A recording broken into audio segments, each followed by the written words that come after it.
Hello, my name is Courtney Clark, and I'm pleased to share with you my design choices for my infographic. My data infographic focuses on global animal biodiversity loss. The principles I use to design my infographic include Gestalt principles of figure and ground, similarity and anomaly, proximity, and alignment. I will also discuss principles of color theory and my use of graphs. According to the Gestalt principle of figure and ground, our eyes perceive objects based on their shape and surroundings.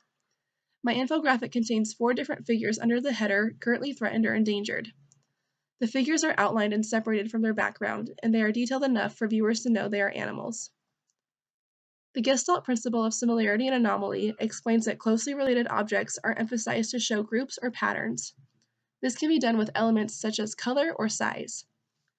Under the header, currently threatened or endangered, I use the principle of similarity and anomaly to show the numerical amount of affected animals by animal class.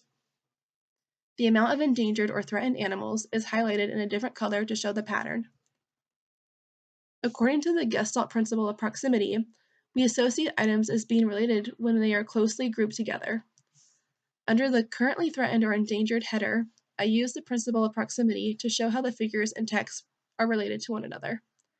Same shapes are grouped together with a text that emphasizes their data value.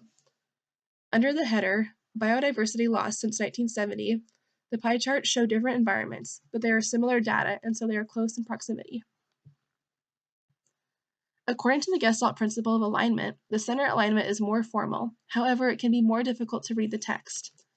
Because of this, I used very little text to present the data. The center alignment allows for viewers' eyes to smoothly transition from one piece of information to the next. According to the theory of color harmony, color should be used to create a sense of order that is pleasing to the eye and easy to navigate. When using a color scheme, there's a general rule of 3. However, because I made use of graphs, I knew I would use more than 3 colors. To maintain visual appeal, I chose complementary colors blue and orange. The blue colors I chose were darker, which can evoke depression. The small amount of gray I used further emphasizes this feeling to reflect the somber subject of the infographic. The complementary color orange is used where necessary to make percentages, keywords, symbols, and numbers stand out.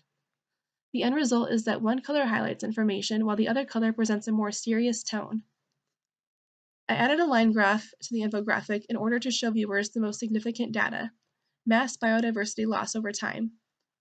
I also added 4 pie charts under the header, Biodiversity Loss Since 1970, so audiences could better grasp a visual with the percentage of each chart.